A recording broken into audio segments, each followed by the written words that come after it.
जय गुरुदेव. आजचा असणारा हा विषय जो आपण निवडलेला आहे, सहज जीवन.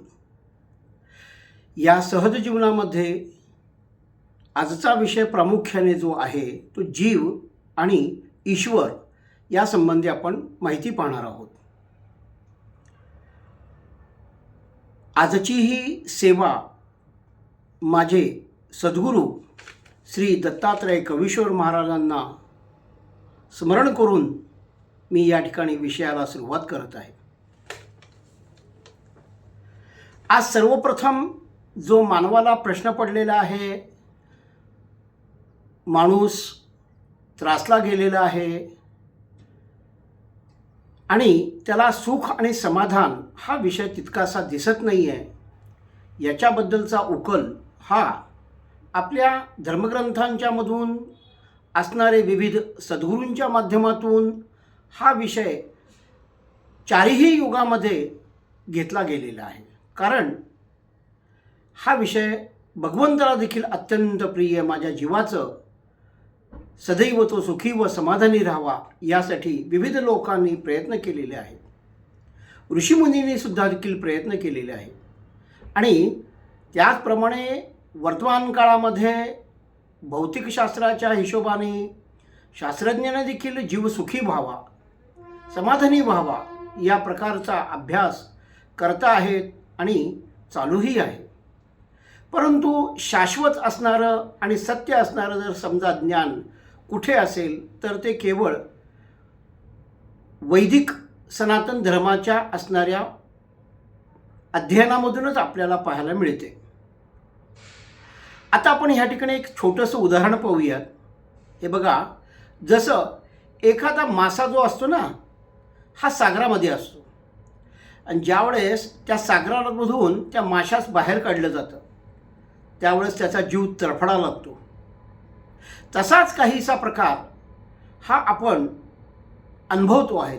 आपण प्रत्यक्ष जीवा हा परमेश्वराचा अंश आहे, पण त्याचं स्मरण न राहिल्यामुळे आपल्या जीवाला अशांतता आणि दुःख वगैरे वगैरे गोष्टी प्राप्त होत आहेत. गीतेमध्ये जीवाच्या बद्दल सांगत असताना भगवान श्रीकृष्ण म्हणत आहेत, अध्याय क्रमांक 15 आणि श्लोक क्रमांक 7 मध्ये म्हणत आहेत, अरे अर्जुना, ममैवांशो जीवलोके जीवभूतः सनातनः मनःषष्ठानि इंद्रियाणि प्रकृतिस्थानी कर्षति. अरे अर्जुना, माझ्यापासूनच हा जीव निर्माण झालेला आहे आणि या जीवाला असणारे जे इंद्रिय आणि मन हे माझ्यामुळेच चालू आहे. अशा प्रकारचा उपदेश जीवाच्या बद्दल गीतेमध्ये अर्जुनास केलेला आहे. आता एक गंमत आपण ह्या ठिकाणी पाहणार आहोत. भगवान श्रीकृष्णांच्या बरोबर अर्जुनाचं सानिध्य हे खूप वर्षापासून होतं आणि तो योद्धा होता. त्याच्या जीवनामध्येही प्रसंग वेगवेगळे आलेले आहेत, सुखाचेही आलेले, दुःखाचेही आलेले. त्यावेळी भगवान श्रीकृष्ण सदैव त्याच्या पाठीशी होते. आणि जो क्षत्रिय असलेला अर्जुन युद्ध प्रसंगाला युद्ध खेळायला गेलेला आहे आपल्या नातेवाईकांच्या बरोबर, कौरवांच्या बरोबर. आणि ह्या सगळ्याला लोकांना पाहून तो अर्जुन हतबल झालेला आहे. अरे मी कुणाला मारू आणि का मारू, अशा प्रकारचा त्या ठिकाणी एक त्याच्या मनामध्ये प्रश्न निर्माण झालेला आहे. आणि हा प्रश्न निर्माण झाल्यानंतर तो स्वतःच्या हातामधील असलेलं धनुष्य हा टाकून बसलेला आहे. आणि ज्यावेळेस तो भगवंतांना शरण गेलेला आहे, भगवंतांना शरण गेल्यानंतर त्या ठिकाणी काय म्हणतोय, कापर्ण्यदोषोपहत स्वभावः पृच्छामि त्वां धर्मसम्मूढचेताः यश्रेयस्या निश्चितं ब्रूहि तन्मे शिष्येस्तेहं शाधिमा त्वां प्रपन्न.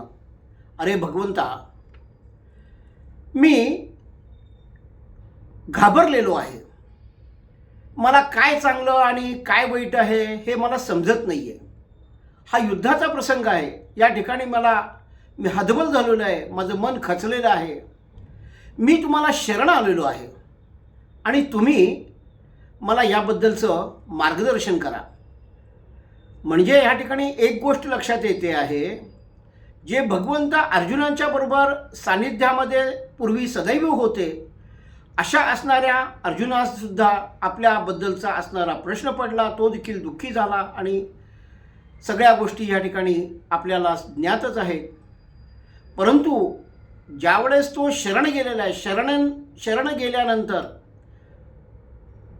भगवंताला शरण गेल्यानंतर, सद्गुरू केल्यानंतर भगवंताने त्याला या गीतेच्या माध्यमातून 18 अध्यायांच्या माध्यमातून जीवाला आणि भगवंताला, भगवंत म्हणजे काय, जीव म्हणजे काय, विविध योजना काय अशा प्रकारे केलेल्या आहेत, या गोष्टीचं वर्णन करून त्याला या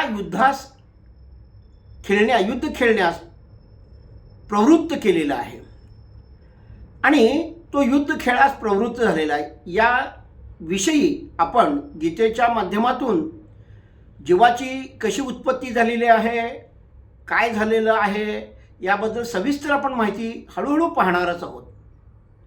परंतु या ठिकाणी एक सर्वात महत्त्वाची गोष्ट अशी लक्षात येते आहे की सद्गुरूच्या जीवनामध्ये जोपर्यंत तुम्हाला प्राप्त होत नाहीत, तुमच्याबद्दलची कल्पना करून दिली जात नाही, तुम्ही म्हणजे कोण आहात, कोणाचे स्वरूप आहात, यापासून तुमचा जीव कसा दुःखापासून परावृत्त होईल, याबद्दलचे जे असणारं मार्गदर्शन आहे, हे मार्गदर्शन केवळ आणि केवळ आपल्या या आध्यात्मिक असणाऱ्या सत्रामधून आणि त्याचा आधार आपण घेत आहोत. तो भागवत, श्रीमद भागवत आणि श्रीमद भगवद्गीतेच्या माध्यमातून आपण हा विषय तपासून पाहणार आहोत.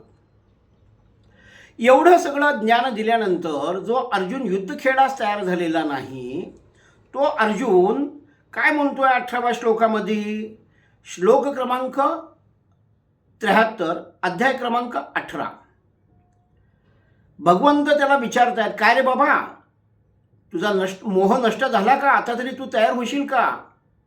मग त्यावेळेस अर्जुन त्यांना म्हणतोय, नष्टो मोह स्मृतिर्लब्धा त्वत्प्रसादान मयाच्युत सितोसी गत संदेह करिष्यन वचनं तवै. त्यावेळेस भगवंतांना तो आश्वस्त करतोय, हे भगवंता, माझ्या स्वरूपाची मला कल्पना आलेली आहे, या ईश्वराच्या असणाऱ्या स्वरूपाची मला कल्पना आली आहे. मी हा जीव त्या सनातन असणाऱ्या परमात्म्याचा एक अंश आहे. मी कुठल्याही गोष्टीने बांधील झालेलो नाही आहे. तुम्ही सांगितलेल्या प्रमाणे सांख्ययोगाच्या माध्यमातून, कर्मयोगाच्या माध्यमातून, त्याच्यानंतर भक्तियोगाच्या माध्यमातून, योगमार्गातून तुम्ही केलेल्या मार्गदर्शनामुळे माझ्या मनावरती आलेला हा जो लोभ होता, मोह होता, हा मोह नष्ट झालेला आहे. आणि भगवंता, मी तुम्ही सांगाल त्याप्रमाणे या ठिकाणी आता करायस तयार आहे. आता आपण हा मुद्दा म्हणून या ठिकाणी दाखला हा जीवाच्या संदर्भात असलेला पाहिलेला आहे. त्याचप्रमाणे येणाऱ्या काही भागामध्ये आपण ईश्वराच्या संबंधी सुद्धा, कसा ईश्वर आहे, कोण आहे, त्याचं स्वरूप काय आहे, आपला आणि त्याचा काय संबंध आहे, या सगळ्या गोष्टी हळूहळू आपण तपासून पाहणार आहोत. आणि मला जे काही ज्ञात झालेलं आहे, मला जे काही समजलेलं आहे, ते मांडण्याचा मी प्रयत्न करत आहे. चुकत असेल ते माझं आहे, चांगलं असेल ते ईश्वराचं आहे, असं मी या ठिकाणी सांगतो आहे. आणि आजची उद्याच्या भागामध्ये आपण ईश्वर तत्वाबद्दल सखोल अभ्यास करणार आहोत. जीवाला पडलेल्या प्रश्नांच्या बद्दलचा विषयही आपण तपासून पाहणार आहोत. जीव आणि ईश्वराचा संबंध कशा प्रकारे आहे, इंद्रिय म्हणजे काय, प्रकृती म्हणजे काय, याच्या संदर्भातनं हळूहळू या प्रश्नांचा उकल आपण करून घेणार आहोत, जेणेकरून आपलं जीवन हे सहज होईल.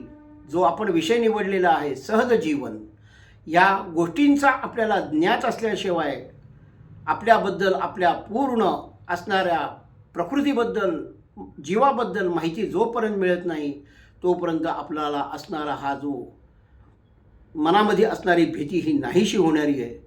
ती भीती नाहीसा करण्याचा आध्यात्मिकदृष्ट्या आपण प्रयत्न करणार आहोत. आजच्या भागापर्यंत हा जीवाबद्दल आपण माहिती पाहिली. उद्याच्या भागापासून ईश्वर आणि जीव यांच्या संदर्भात माहिती पाहणार आहोत.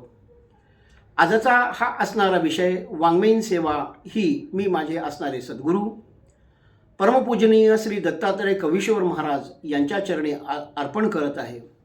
आपणा सर्वांस हा विषय आवडत असेल असं मी समजतो आहे.